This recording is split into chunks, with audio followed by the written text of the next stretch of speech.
Ayun lang, Lunes na pala bukas. Panibagong problema na naman to. Grabe naman sa Linggo, parang nag-time lapse lang.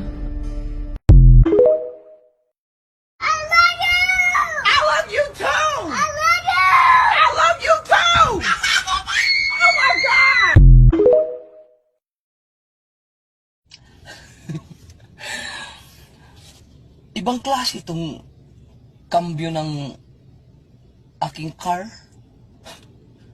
Tingnan mo, oh. Kayo mga girls, kung kayo magdadrive nito, paano nyo hawakan yung kambyo? Ganyan? Oh! Pastilan! So weird.